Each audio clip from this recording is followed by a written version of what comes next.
यहाँ क्या हो रहा है? बाप को देखकर वो जो किताब देख रहा था, मजीद अपना चेहरा झुका चुका था। यहाँ बहुत सख्त किस्म की पढ़ाई हो रही है। आप यहाँ क्या कर रहे हैं? 7 साल बेटे की बात सुनकर बाप ने अपनी मुस्कुराहट दबाई। गालबन शायद ये मेरा घर है और सख्त किस्म की पढ़ाई, और आप, तुम बेटा सबको बेवकूफ़ बना सकते हो मगर अपने बाप को नहीं। अच्छे बच्चे सीधा अपना मोबाइल निकालें किताब से। मैंने कहा था बराक, तुम डैडी को बेवकूफ़ नहीं बना सकते। ग्रे ब्लू आंखों वाला बच्चा अपनी ग्लासेस पीछे धकेलते हुए जूस का ग्लास लेकर लाउंज में आया। अस्सलाम वालेकुम डैडी। मुस्तफ़ा ने मुस्कुराकर उसके सलाम का जवाब दिया और झुककर इल्हान के गाल चूमे। मैं भी कहूँ, ये शैतान किताबों से भागा करता था, इतना झुका क्यों है भाई? डैडी, मैं सच में पढ़ रहा था। बस इस पढ़ाकू की तरह सारा दिन किताब से अपना दिमाग तो नहीं खराब कर सकता, और फ़ोन टाइम चेक करने के लिए अपने पास रखा था। अच्छा, तो ये इतनी महंगी वॉल क्लॉक जो डैडी टोक्यो से लाए, इसमें टाइम नहीं नजर आता? सॉरी, असल में जब मैं पढ़ता हूँ तो इर्द गिर्द का होश नहीं होता, और तुम अपना मुंह बंद करोगे? कमेंट पास करना ज़रूरी है। बराक, टोन को आहिस्ता रखो। सही तो कह रहा है तुम्हारा भाई। डैडी, ये बिली एलिश के गाने सुन रहा था। आप आए हैं तो बंद किया है। तुम मेरी चुगली लगाना बंद करोगे? Boys boys behave. पापा आए हैं और तुम दोनों उन्हें वेलकम करने की बजाय एक दूसरे से लड़ने लगे हो। लाइम लंबी स्वेटर और ब्लू जीन्स पहने वो मुस्तफ़ा की बेबी गर्ल उन्हें घूर रही थी। अब तो डैडी ने सुन ली हमारी। चलो इलान, मेरा रोमांटिक फिल्म देखने का बिल्कुल मूड नहीं। बराक, इसे छोड़ो, तुम मेरे पास आओ बेबी गर्ल। मेरी गाड़ी देख ली मगर नीचे नहीं आई। मुस्तफ़ा हया की कमर के गिर्द बाजू फैलाते हुए झुककर उससे प्यार करते हुए बोला। उससे पीछे ईयू की आवाज़ सुनाई दी। मुस्तफ़ा बॉयज। मुस्तफ़ा घूमकर अपने पेटों को घूरने लगा। इलान तो तेजी से बैकयार्ड में चला गया मगर बराक वहीं था। तुम्हें तो फिल्म में दिलचस्पी नहीं थी तो खड़े क्यों हो? वो, अगर आप अपनी बेबी गर्ल को थोड़ी देर के लिए छोड़ दें तो मुझे आपसे बात करनी थी। उससे बेहद संजीदगी से बाप को कहा।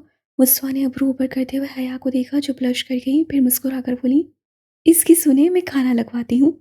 यार, ये बड़े हो गए मगर अपनी दुनिया में गुम होने वाले बच्चे हरगिज नहीं हैं। डैडी, मैं यही मौजूद हूँ। बराक, डैडी को तंग मत करो, जल्दी से अपनी बात कहो और जाओ। अपने जूते वाला रैक ठीक करके आओ। मैं इस दफ़ा बिल्कुल हेल्प नहीं करूँगी। डैडी, मम्मी को टाइम दे, हम फिर बात करेंगे। बस काम की बात होती थी, वहाँ से बराक भागता गया। तुम कहाँ जा रही हो? वो भागा इससे ताकि तुम्हें खुलकर प्यार कर सकूं। मुस्तफ़ा उसे जाते हुए देखकर उसका बाजू पकड़कर अपनी तरफ खींचते हुए बोले, मुस्तफ़ा, बच्चों के सामने तो लिहाज कर लिया करें। बच्चों के सामने तो बहुत ज़रूरी है यार। उनको पता होना चाहिए कि आगे जाकर अपनी बीवी को कैसे ट्रीट करना है। तुम कह लो, मैं अपने बॉयज़ को ट्रेन कर रहा हूँ। तोबा है, अच्छा जाए फ्रेश हो जाए। वली भाई पाकिस्तान से कब तक आ रहे हैं? मुस्तफ़ा जो उससे गर्दन पर झुकने लगा था एकदम चौंक कर पीछे हुआ। वली तो अभी 1 हफ्ता रहेगा पाकिस्तान। क्यों, फजर ने तुम्हें नहीं बताया उसकी वापसी का? उससे हया के बाल उसके कंधे से पीछे करते हुए कहा। हया मुस्तफ़ा की टाई खोलते हुए बोली, नहीं। उससे कहा उससे नहीं पता, वली भाई से नाराज़ लग रही थी। मैं उन्हें कॉल करने वाली थी, आप आ गए। हो शुक्र, वरना मैं उस वली को ट्रैम्पल कर देता जो मेरे आने पर मेरी बीवी की तवज्जो हटा दी। Crazy guy. असल में मैंने फहरिस्त दे दी थी मगर मुझे 2 शॉल चाहिए थी, या ऑनलाइन नहीं आती। छोड़ो शॉल को, इतना बड़ा पीस खड़ा है, उसे तवज्जो दो। सख्त थका हूँ, ये वली मनूस जाता है तो मुझे थका डालता है। हया ने मुस्तफ़ा की गर्दन पे हाथ रखकर उससे दबाया। उसी वक्त मुस्तफ़ा की कॉल आ गई। आप कॉल अटेंड करें, मैं आपकी चीज़ें रख कर आई। मुस्तफ़ा की गाल को छूते हुए वह चली गई। मुस्तफ़ा ने मोबाइल पेन की जेब से निकाला और नंबर देखकर चौंका। गला खंगारते हुए उससे फ़ोन कान से लगाया। बहुत दिनों बाद बात हो रही है, कैसे हो कापू? और आपकी कमी, ऊपर से खाना पीना छोड़ा हुआ है आपने। चक्कर तो आने ही थे। और स्ट्रेस किस चीज़ का लिया हुआ है भाई आपने? ट्रिप को ठीक करते हुए पेट पर दराज हदात से वो पूछने लगी, जो आंखें जरा सी खोलकर सुर्ख आंखों वाली लड़की को देख रहा था जो शॉन के साथ खड़ी हाशी परेशान दिखाई दे रही थी। जिसकी बीवी का नाम स्ट्रेस हो, उसे स्ट्रेस किस चीज़ का होगा? हाँ, ये बात तो बिल्कुल ठीक कही आपने डॉग। आम आदमी का इनसे टकराव हो जाने पर बेहोश हो जाए। आप तो फिर भी इनके शोहर हैं, ऐसी तो हालत होनी थी। कॉल, तुम अपना मुंह बंद नहीं रख सकते? और तुम दोनों कहाँ से आ टपके? सायरा ने शॉन के कहने से पहले ही कॉल को टपटा। वो, सायु, मैं और कॉल वॉक कर रहे थे तो हमें बे की चीखने की आवाज़ सुनाई दी तो हम घुस गए, बिल्कुल चोरों की तरह। मगर कसम से हम चोरी के इरादे से बिल्कुल नहीं आए। सायरा प्लीज, इन दोनों को बाहर भेजो, मेरे सर में बहुत दर्द हो रहा है। अतात आहिस्ते से तंग होकर बोला, तुम तो चलो ना मेरे साथ, बताता हूँ। शॉन ने कॉल की गर्दन पकड़ी। छोड़ो मुझे, बी को इस वक्त मेरी ज़रूरत है। बी के शोहर को इस वक्त बी की ज़रूरत है। तुम्हें फिक्र करने की कोई ज़रूरत नहीं है। वो उसे घसीट कर ले गया। सायरा ने हदाद के जख्म पे बैंडेज लगवाया। मैं घर से दोनों के लिए खाना लाती हूँ, तुम इन्हें देखो। बख्तावर ने सर हिलाया। सायरा जाने लगी कि एकदम रुकी, फिर उसे देखा जो चुप थी। तुम ठीक हो? टेस्सिया। बख्तावर ने हदाद को देखा, फिर उसे नफ़े में सर हिलाया। बख्त, तुम ठीक नहीं हो। ऐसी टेंशन में कुछ ना कुछ गड़बड़ हो सकती है, कुछ गलत ना हो जाए। इससे पहले टेस्ट करो। मैं 100% श्योर हूँ तुम प्रेग्नेंट हो। सायरा आहिस्ता। बख्तावर ने उससे आंखें दिखाई। सायरा समझ गई उससे अभी तक हदाद को अपनी तबीयत का नहीं बताया। सही लाकर वो चली गई। वक्त उसे देखते हुए उसके पास आई और बेड पे बैठी। हदाद महसूस कर चुका था, मगर बोला कुछ नहीं। बख्तावर ने हाथ से पूरे बाल माथे से पीछे करने के लिए हाथ आगे बढ़ाया, मगर फिर नीचे कर लिया। होंठ बोलने के लिए जरा हिले, मगर फिर रुक गए। हुदाद की आंखें एकदम पट से खुली जब बख्तावर उसके सीने पर सर रखकर फूट फूट कर रोने लगी। I am sorry doctor. मेरी वजह से आपकी ये ऐसी हालत हुई। मैं एक बहुत बुरी बीवी हूँ। आप सही कहते हैं, मामा के अलावा मुझे किसी की फिक्र नहीं। हुदाद एकदम सीधा होकर उसका सर थामने लगा। पागल बेवकूफ़ लड़की, इसमें रोने की कौन सी बात है? ठीक हूँ मैं। बख्तावर यार, ऐसे रोकर मुझे खुशी से बेहोश मत कर देना। बख्तावर ने हिचकियाँ लेते हदाद के सीने पे जरा सा मुक्का मारा। वो शॉन का बच्चा आ जाएगा। एक तो तुमने इतने भाई मामा बना रखे हैं, बड़ी खतरनाक लड़की हो यार। कुछ तो अपने शोहर पर रहम करो। क्या वो मनहूस लड़कियाँ इतनी प्यारी हैं कि खाने पीने का होश नहीं रहता? बताएं, इतने गुम हो जाते हैं उन इंटेलिजेंट लड़कियों में कि पानी पीने तक का ख्याल नहीं आता। उसकी इस बात पे हदाद अपने कहके पर काबू नहीं पा सका, मगर सुई की चुभन ने उसे ज़्यादा हंसने नहीं दिया। उससे बख्तावर का चेहरा अपने हाथों में लिया और उसके आंसू साफ किए। ख्याल इससे नहीं आता, क्योंकि इस दिल, दिमाग और इसकी रूह पर एक चुड़ैल ने कब्जा कर लिया है। वो चुड़ैल इतनी खूबसूरत है कि उसे तंग करना, उसे छेड़ना बहुत अच्छा लगता है। ये दिलो दिमाग बस सोचता रहता है कि कैसे अब उसे चिढ़ाया जाए। मेरी खुराक ही यही है। अब बताओ क्या करता मैं? वो साथ तुम्हारे शक करने और मामा मामा करने पर आता है। बाकी मुझे ये डायन दिलो जान से भी प्यारी। इसको पाने के लिए मैंने सिकंदर जैसे खतरनाक गुंडे का मुंह तोड़ा। बख्तावर ने उसे घूरा और उसे मारने लगी। आपने मामा को मारा? How dare you! मेरे इतने प्यारे से मामा को मारने वाले को जान से मार दूंगी। जान भी तो बचाई थी। उसकी पागल लड़की, मैं बीमार हूँ। आपने क्यों मारा उन्हें, बताएं। मेरी मर्जी। अतात ने उसके गाल थाम कर झुकते हुए उसकी बोलती ही बंद कर दी। वो फिलहाल उसका मामा मामा नहीं सुन सकता था। गाड़ी रोककर वो कुछ देर स्टीयरिंग थामे बैठा रहा। लब जोर से दबाए वो अपने अंदर लावे को फटने से रोक रहा था। लावा फटेगा तो रे को तकलीफ होगी और वो उसे तकलीफ नहीं देना चाहता था। रे के साथ इरा भी थी और सिकंदर मरकर भी इरा के सामने अपना सख्त रूप नहीं दिखाएगा। गाड़ी से उतरकर भी उससे अपने सनग्लासेस नहीं उतारे। वजह बड़ी सादा थी। उसकी आंखें सुर्ख और अंगारे से भरी हुई थी। जलन इतनी हो रही थी कि कोई हद नहीं, जिसका वो कुछ कर तो नहीं सकता सवाए बर्दाश्त करने के। माली बरामदे में मौजूद बड़ा सा वाइपर मार रहा था। भाग को देखकर वो रुक गया और मोहतब अंदाज में सिकंदर को सलाम किया। सिकंदर अपनी सोच में इतना गुम था कि उसे ध्यान नहीं दिया और सीधा अंदर घुस गया। माली एकदम हैरत में चला गया। वहाँ का मूड अच्छा होता था या बुरा, आज सलाम ज़रूर करते थे और घर में उनकी मौजूदगी एक अलग रौनक लाती थी। तो आज ये खामोशी की वजह क्या थी? ये खामोशी तो सिर्फ एक बार आई थी, जब बख्तावर हदाद के साथ स्विट्ज़रलैंड चली गई थी। उस दिन सिकंदर मुतमिन था, मगर मुतमिन होने के साथ वो इतना अपसेट था कि सारा दिन उसने कुछ खाया, न किसी से बात की। चेहरे पे उदास सी रकम थी। यार, आप लोग ऐसे रोएंगे तो मेरे लिए जाना मुश्किल हो जाएगा। बख्तावर रमशा के आंसू साफ करती रोते और हंसते हुए बोली। हुदाद वाइट शर्ट और नेवी ब्लू जैकेट में मलबूस खड़ा 1 साल की राह को पकड़े बख्तावर की बात पर अपनी आंखें घुमाने लगा।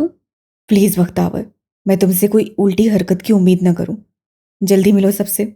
मामू, आपने मेरी बेटी को ज़रा भी तंग किया या उसे छोटी सी तकलीफ दी तो सिकंदर कुछ करे या ना करे, मैं ज़रूर आपको छोड़ूंगी नहीं। रमशा आंसू समेत बख्तावर की कनपटी पर प्यार करती धमकियां मेज लहजे में बोली और दाद हैरत से हंस पड़ा। शुक्र करो ये चुड़ैल तुम लोगों को प्राइवेसी दे रही है। सुकून से जियो अपनी ज़िंदगी। मुझ बेचारे को देखो, जिसने अब सारी ज़िंदगी रोना है और इसे झेलना है। बख्तावर ने उसे घूरा। हीरा उन सबको टुकड़ टुकड़ दे गई थी। वो डेनिम का जंपसूट पहने क्यूट सी हेयर स्टाइल में बहुत क्यूट लग रही थी। नाना चुड़िए, इरहा ने हुदाद के कहने पर सीधा खिलखिलाकर कहा। बख्तावर और रमशा के साथ हुदाद भी हैरत से इरहा को देखने लगा। बख्तावर की हंसी छूट गई। फिर वो हल्का सा चिल्लाई, ये बात, कज़न हो तो इरहा की जैसी। मेरी जान, अब तो मामा के साथ साथ मेरी बिब्बा भी मेरी ताकत है। इससे हुदाद हंसी, मेरे साथ पंगा लेने की कोशिश मत कीजिएगा। मैं हैरान हूँ बख्ता, ये बहुत जल्दी बोलने लगी है। इस उम्र में तो मैंने एक भी बच्चे को बोलते हुए नहीं पाया। रमशा अपनी अनोखी बच्ची की तरफ देखने लगी जो हुदाद की दाढ़ी छेड़ रही थी। आप ही, इरा कोई आम बच्ची थोड़ी है, ये मामा की बेटी है। देखना, ये 7 साल की उम्र में मामा का बिजनेस ज्वाइन कर लेगी। हुदाद ने तासुब से सह हिलाकर अपनी बीवी को देखा जो grey turtle sweater dress, blue jeans और लॉन्ग बूट में प्यारी मगर छल्ली सी लग रही थी। हाँ, इस मासूम के जहन में ये बात भी नहीं होगी, मगर तुम ये बात डाल देना। और उस सिकंदर का भी कोई भरोसा नहीं है। उल्टे कामों की वजह से ये तो मशहूर है। कहते हुए उससे इरा के हाथ पकड़े जो बेचारे को नोचने के लिए तैयार थी। उससे इरा की गाल पे प्यार किया। एक दुर्हास से मेरी जान, अपनी आपी की तरह बिल्कुल ना बनना। जा पी। उदार ने देखा वक्त दाएं जानिब सिकंदर की ऑफिस की तरफ जा रही थी। सिकंदर भी यही था, मगर किसी ज़रूरी कॉल पर वो ऑफिस चला गया था और काफ़ी देर हो गई थी, अभी तक नहीं आया था। अदाद ने रमशा को देखा तो वो ज़रा सा मुस्कुराई। काफ़ी अपसेट हैं। आप तो जानते हैं बेटी को रुखसत करना आसान नहीं, और बख्तावर तो सिकंदर की जान है, इसमें तो कोई शक नहीं था। उदाद ने सर हिलाया। समझ सकता हूँ। तुम्हारे से पहले बख्तावर के अलावा सिकंदर का कौन था। आओ, थोड़ी सी बात हम कर लेते हैं लॉन में जाकर। उनको अपना टाइम स्पेंड करने दो। लॉन में ज़रा ठंड है मामू, इरो बीमार पड़ जाएगी। एक तो ये लड़की स्वेटर भी नहीं पहनती। दरवाजे को दस्तक देते हुए उससे हैंडल घुमाकर दरवाज़ा खोला। मैं अंदर आ सकती हूँ। सिकंदर जो बख्तावर की बचपन की तस्वीर पकड़े खिड़की के साथ खड़ा सोच में गुम था, एकदम हड़बड़ा गया और जल्दी से चेहरा दूसरी तरफ मुड़कर अपने आंसू साफ किए और ऐनक पहनी। आओ बच्चे, इजाज़त क्यों मांग रही हो। सिकंदर ने खुलकर मुस्कुराते हुए बख्तावर को कहा। बख्तावर का दिल मज़ीद भर आया जब सिकंदर की आवाज़ जज्बात की वजह से काफ़ी भारी और बोझल थी। आपकी कॉल ख़त्म हो गई मामा। बख्तावर ने आहिस्ते से ऑफिस के अंदर दाखिल होते हुए कहा। हाँ, कब की, मैं बस आने ही वाला था। वो बख्तावर को देख नहीं रहा था। मुड़ते हुए वो फ्रेम साइड टेबल पे रखा। बख्तावर ने मुठियाँ खुद को कंट्रोल करने के लिए भींची। आपको पता है मामा, बिब्बा ने अभी हुदाद को चुड़ैल कहा। सिकंदर हैरत से रुका फिर होले से हंसा। बख्तावर की हंसी ना जाने क्यों जबरदस्ती की लगी। बहुत अच्छा किया, उस जैश को ऐसा ही कहना चाहिए। सिकंदर टेबल पे अपनी फाइल सीधी करके लैपटॉप के करीब रखने लगा। वो बख्तावर को देख नहीं रहा था। बख्तावर मज़ीद आगे आई तो उससे सिकंदर की उंगलियों में लर्जिश महसूस की। वो ज़रा सा पीछे होकर कैबिनेट की तरफ देखने लगा जैसे कुछ तलाश कर रहा हो। बख्तावर से रहा नहीं गया। वो सीधा चलते हुए सिकंदर के साथ लग गई। मामा प्लीज़ डोंट होल्ड बैक। बस बख्तावर का इतना कहना हुआ सिकंदर की सिसकी निकल गई, जिसका गला उससे बड़ी तेज़ी से घोंटा। मामा आप बेफिक्र हो जाएं, मैं जानती हूँ आप डर रहे हैं, डरना बनता भी है, लेकिन प्लीज़ मत डरे मामा। खुदा थोड़े अजीब ज़रूर हैं लेकिन वो बहुत अच्छे हैं। आपसे ज़्यादा अच्छे नहीं हैं, मगर मुझे खुश रखेंगे। बस चुपके से गन दे दीजिएगा ताकि ज़रूरत के वक्त मेरे काम आ सके। सिकंदर एकदम हंस पड़ा। अपने आंसुओं को उससे इस बार पहने दिया लेकिन बोला कुछ नहीं। मामा मैं आपको बहुत मिस करूँगी। वो ये बात भूलते हुए अपनी उम्र से बहुत छोटी दिखाई दे रही थी। सिकंदर ने उसके सर पे प्यार किया। बख्तावर चाहती थी कि वो कुछ बोले, मगर उसका हरदम बोलने वाला मामा चुप था। मामा आपको याद है जब मैं 7 साल की थी और हमें एक शीट मिली थी, उसमें हमें अपनी फैमिली मेंबर्स का नाम लिखना था। सबने ये टास्क अच्छे से किया था, जबकि मैंने, वो हंसी, मैंने फादर के नीचे मामा लिखा, मदर के नीचे मामा, ब्रदर सिस्टर के नीचे मामा, दादा दादी के नीचे मामा, नाना नानी के नीचे मामा, मतलब कि पूरे खानदान के मेंबर्स के नीचे मामा लिखा। टीचर ने मुझे खड़ा किया और मुझसे पूछा, ये क्या किया है मैंने, सबके नीचे मामा थोड़ी लिखना था। मैंने कहा, सभी तो मेरे मामा हैं, मेरा तो मामा के अलावा कोई नहीं। वो कहते हुए सिकंदर से अलग हुई। सिकंदर ने तेजी से आंखें बंद कर ली। आज मेरे पास एक बहन, एक कज़न, शोहर, हानी मामा, मतलब कि पूरा ख़ानदान है मामा। मगर आपका पलड़ा हमेशा भारी रहेगा मामा। आप खाली एक सबके बराबर हैं। आप मेरी ताकत है मामा। सिकंदर मुड़ते हुए टिश्यू उठाकर तेज़ी से ऐनक उतारकर अपनी आंखें साफ करने लगा। मामा, आप मुझे मिस नहीं करेंगे?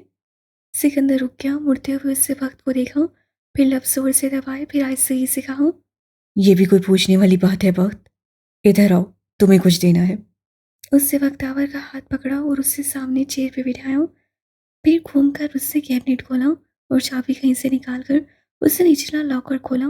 फिर एक डब्बा निकाला, फिर चलता सामने चेयर पे आ बैठा। सोफी ने कहा था ये मैं तुम्हें तुम्हारी पढ़ाई मुकम्मल होने के बाद दूं। तुम्हारी शादी की बात उससे कभी की ही नहीं। कहती थी सिकंदर बस इसे खूब पढ़ाना, इतना कि अपने पैरों पे खड़ा होना जानती हो, फिर उसे ये देना, बाकी सब तो। फिर वो एकदम चुप हो गया, जैसे वो बात बख्तावर को नहीं बताना चाहता था। खुद मुख्तार तो तुम्हें कभी बना ही नहीं सका, सारी जिंदगी तुम्हारी छांव बना रहा, पढ़ा भी नहीं सका इतना और शादी करा दी। मैं जानता हूँ सोफी को मुझसे कोई गिला नहीं है, मगर मैं उसकी ख्वाहिश ठीक से पूरी नहीं कर सका। वो चुप हो गया। मजीद कुछ कहने लगा कि बख्तावर ने उसका हाथ पकड़ लिया। ना ही मुझे इंडिपेंडेंट बनने का शौक था मामा, ना ही मजीद पढ़ने का। रहा सवाल शादी का, तो मामा आपने कहा तो मैंने शादी कर ली। आप जब मुझे कहते, जिससे कहते, मैं शादी कर लेती। पढ़ाई की फिक्र मत करें मामा, हुदात की जिम्मेदारी हूँ मैं, वो अब मम्मी का ख्वाब पूरा करेंगे।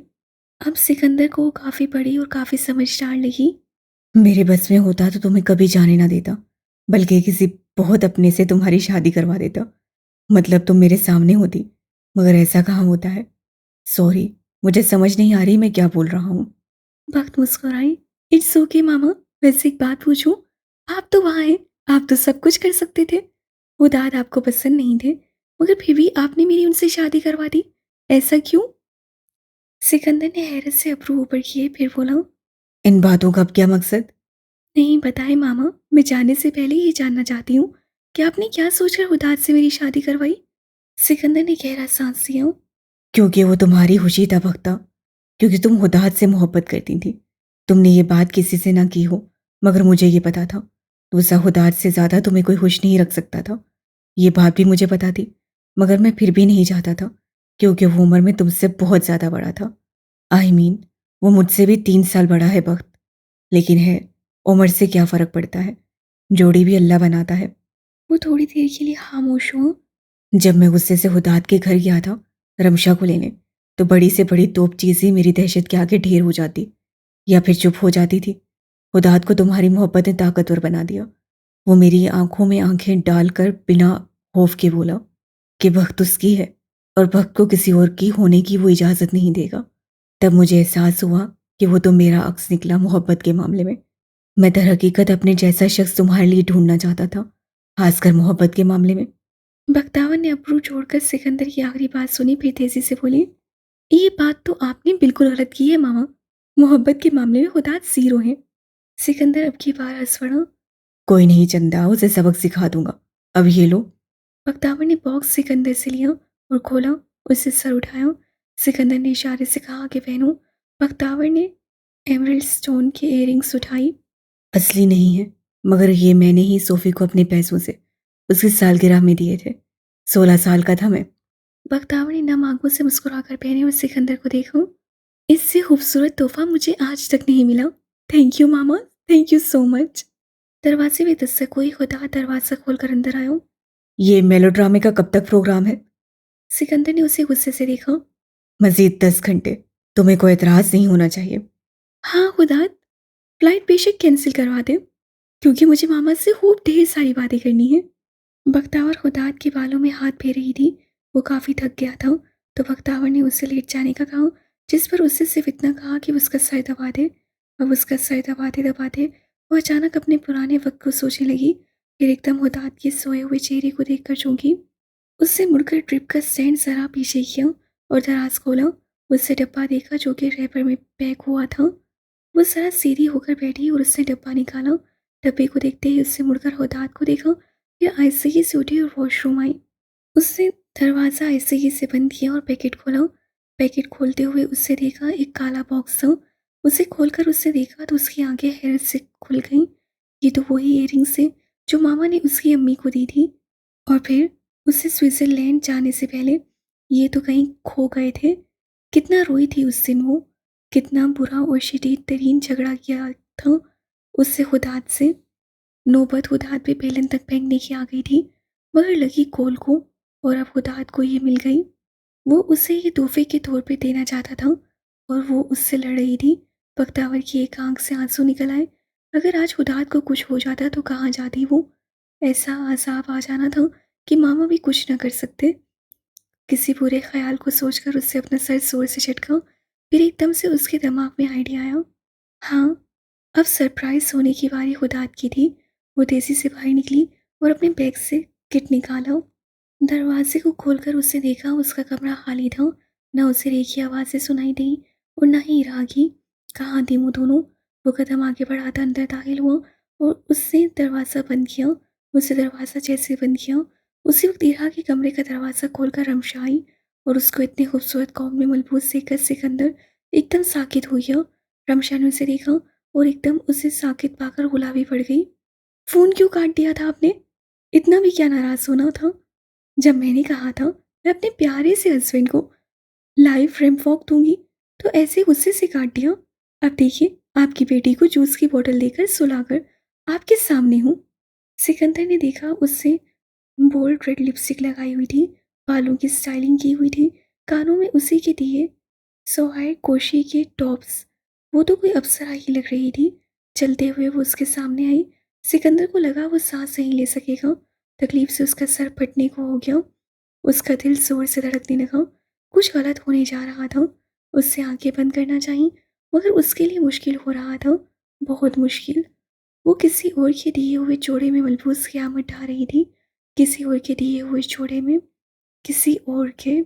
रमशा ने घूमकर उसे अपना आप दिखाया, फिर खुलकर मुस्कुराते हुए उसे देखा जो अभी तक हरकत में नहीं आ रहा था। ओहो मिस्टर, आप ज़रा ये ग्लासेस उतारें, फिर सही से देखिए मुझे। सिकंदर हिला ही नहीं। रमशा ने कमर में हाथ रखकर उसे देखा, फिर जरा सा घूरा। सिकंदर, अब ज्यादा हो गया है। आप तो बिल्कुल स्टिल हो गए हैं कि ग्लासेस ही उतारना भूल गए। उफ। वो आगे बढ़ी, उसे सिकंदर की ग्लासेस उतारे तो एकदम उसकी आंखों को देखते हुए झटका लगा। सिकंदर। वो चुप था, बिल्कुल चुप, मगर उसकी आंखें बहुत कुछ बोल रही थीं। इतना बेसब्र और जंगली आदमी इस कदर सबर के कठिन मराहिल से गुजर रहा था, और ये सिर्फ वही जानता था। वो उसको थप्पड़ मारना चाहता था, उसका गला घोंट देना चाहता था, बल्कि वो इस वक्त अपने आप को मार देना चाहता था। वो इस पूरे घर को आग लगा देना चाहता था। वो उसके मामले में इंतहा पसंद था, हद से ज़्यादा। सिकंदर, आपकी तबीयत तो ठीक है ना? सिकंदर बोले। रमशा ने उसके दोनों गाल थामे और परेशानी से कहा। सिकंदर का शोल दिल को कांपने में मजबूर कर देता था। सिकंदर की खामोशी सबसे ज्यादा खतरनाक थी। सिकंदर खामोश होता था तो समझो कुछ बुरा होता था, बहुत ज्यादा बुरा, और उसकी खामोशी रे को डरा रही थी। सिकंदर के फोन का मैसेज टोन हुआ। उससे फोन बड़ी खामोशी से निकाला। उससे देखा किसी अननोन नंबर पे वॉइस कॉल आई थी। रमशा के हाथ अपने गाल से हटाता वो पीछे हुआ। सिकंदर। सिकंदर ने उसे ऐसी नज़रों से देखा कि रमशा को खौफ आया। उससे फ़ोन कान से लगाया, फिर एक बड़ी अजीब सी आवाज़ से कोई बोलने लगा।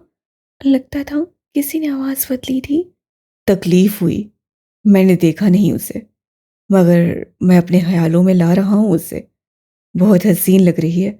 वैसे मेरी हिदायत पूरी की ब्यूटी ने, जाहिर है की होगी। एक बात मैं जानता हूँ उसकी, वो दावेदार बहुत है। यही बात ही तो मुझे उसकी पसंद है, लेकिन चाहता हूँ ये दावेदारी सिर्फ मेरे लिए हो। उफ, मत पूछो कापू, कैसे दिल तकलीफ से कांप रहा है। ये प्रिंसेस की ब्यूटी तुम देख सकते हो, तुम इसे छू सकते हो, मगर दिल इस तसल्ली पे है कि मेरा दिया हुआ ड्रेस उसे पहना, और बहुत जल्द वो। आगे जो उसने कहा उस पर सिकंदर ने जोर से फ़ोन ज़मीन पे फेंका। रमशा ने दिल पे हाथ रखा। ड्रेस चेंज करके आओ रमशा। उससे रेखी बजाय रमशा कहा। सिकंदर मैंने कहा ड्रेस चेंज करके आओ, नहीं तो मैं इस ड्रेस के साथ तुम्हें भी आग लगा दूंगा। वो फ़ोन को पैरों से रोनते हुए इतने ज़ोर से चिल्लाया कि इरा की रोने की आवाज़ आई। सुना नहीं तुमने रमशा? रमशा काँपती टाँगों से सीधा वॉशरूम की तरफ गई। दाँत को ज़ोर से पीसते हुए उससे ज़ोर से दीवार पर मुक्का मारना शुरू कर दिया। वो पागल हो गया था। उस कमीने के आखिरी लफ्ज़ से उसके दिल पे तीर फेंके थे। कौन था वो?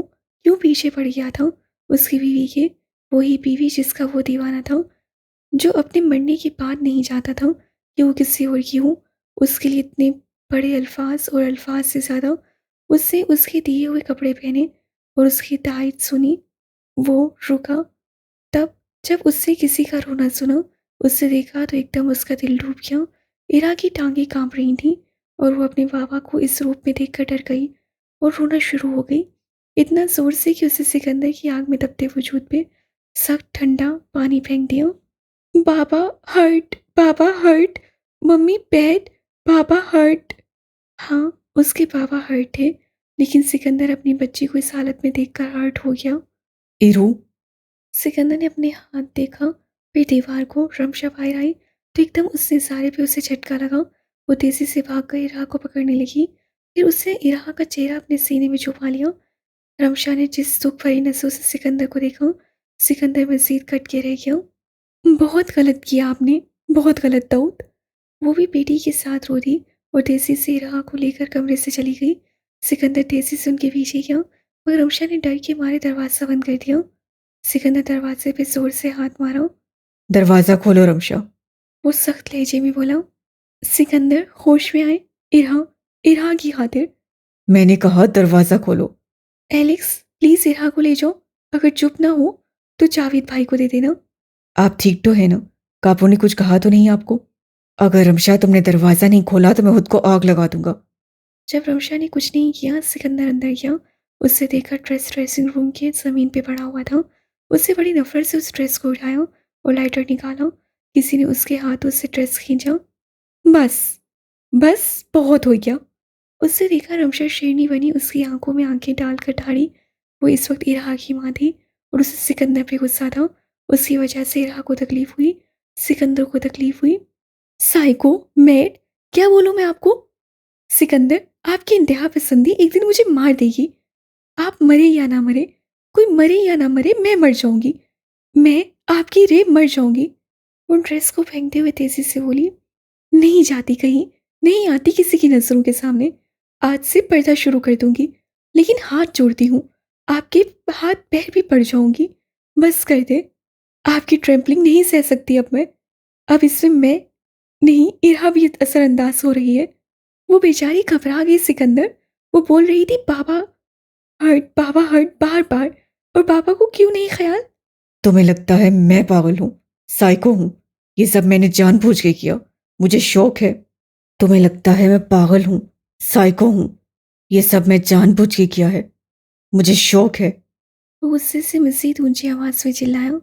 मेरी बहन का मेरी आंखों के सामने गैंग रेप हुआ था रमशा, मेरी अपनी आंखों के सामने।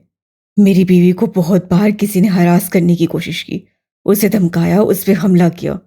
मेरी बख्त के साथ भी बुरा हुआ। 10 महीने वो सदमे में रही, समझो कोमे में थी। और अब मेरी बर्दाश्त खत्म हो गई रे। मैं थक गया हूँ, टूट गया हूँ। ये ड्रेस मैंने तुम्हें नहीं दिया, कोई तुम्हारे पीछे है। किसी ने तुम्हें फूल भेजे, किसी ने तुम्हें ये ड्रेस भेजा, किसी ने तुम्हें वो चिट्ठी। और अब की कॉल में तुम सुनना चाहोगी उसने क्या कहा? तुम सुनोगी तो शायद तुम दुआ करो कि तुम्हारे कानों के पर्दे फट जाएं, जबकि मेरा तो बहुत कुछ फट चुका है। मेरी नींदें भी उड़ गई और तुम मुझे साइको कहती हो। हाँ हूं मैं रमशा, साइको हाँ हूं। मुझे दुनिया वालों ने साइको ही बना दिया है रमशा। मैं कभी इंसान नहीं बन सकता, कभी भी नहीं। तुम मुझ पे एक एहसान करो, मुझे इंसान समझना छोड़ दो, मेरे से इंसानियत की तवक्का लगाना छोड़ दो। और रमशा ने खामोशी से आगे बढ़कर सिकंदर का चेहरा थामा, फिर अपनी पेशानी उसकी पेशानी के साथ टिकाई। सिकंदर अब चुप हो गया था। सारी फ्रस्ट्रेशन निकाल कर वो चुप हो गया। दोबारा मुझे रमशा मत कहिएगा। आप काबू हैं, आप बीस्ट हैं। उसकी इतनी छोटी सी हरकत पे घबरा गए। सिकंदर घबराता नहीं है, सिकंदर डराता है। Sikandar, make them bleed. जो आपको तंग करता है, जो आपको छेड़ता, उनको ख़त्म कर दे। प्लीज़ खुद को टॉर्चर मत करें, मुझे तकलीफ़ होती है आपकी रे को। सिकंदर ने झुककर उससे प्यार भरा जोरदार हमला किया और रमशा को मजीद कुछ कहने से रोक दिया। सिकंदर हदीद से बात हुई तुम्हारी? वली के कहने पे मुस्तफ़ा ने सिगरेट का गहरा कश लिया और गला खंगारते हुए बोला, हाँ, मुझसे मिलना चाह रहा था। मुझे लगता है उसे कोई काम है मुझसे। दूसरे के काम करने वाले बंदे को तुमसे क्या काम हो गया? रशिया जाओगे फिर तुम, या वो ऑस्ट्रिया आएगा? पाकिस्तान में है वो, उधर हो और उसकी मौजूदगी की खबर नहीं है तुम्हें? अजीब बात है, मुझे ये बात क्यों नहीं पता चली? वैसे काम क्या है? ये तो मिलकर ही पता चलेगा। फिलहाल मुझसे प्राग और यूरोप के बिजनेस टाइकून की लिस्ट मांगी है।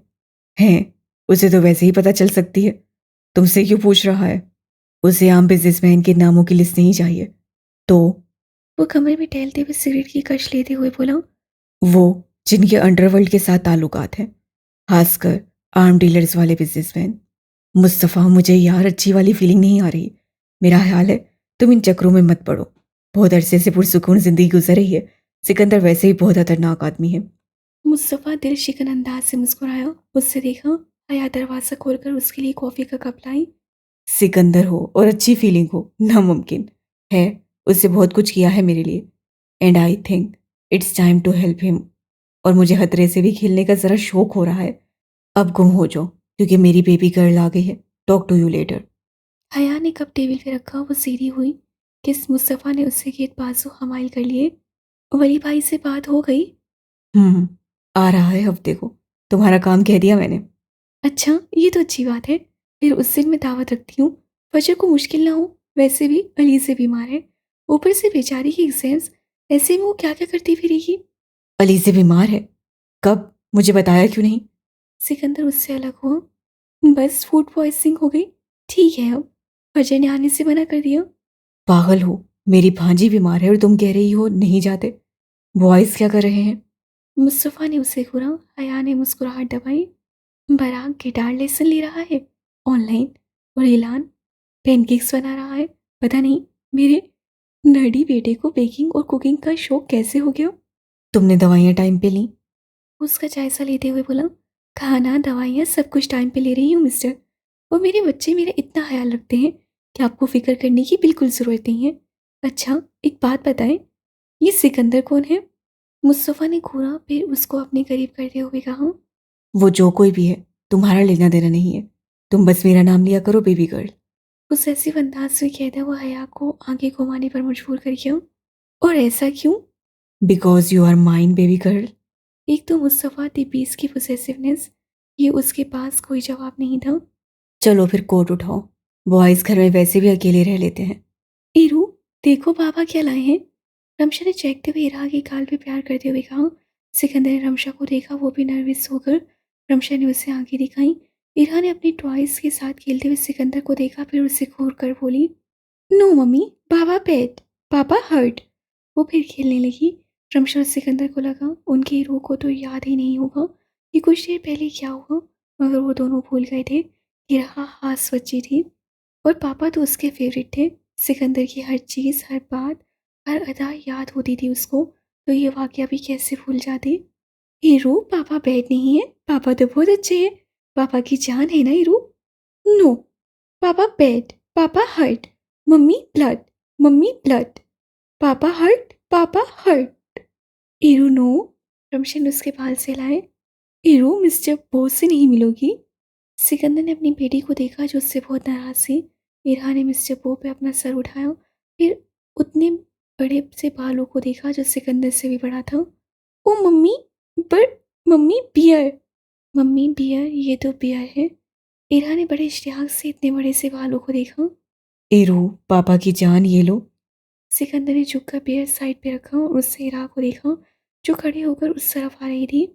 पापा ही नो बैड, पापा ये बुरा तो नहीं है।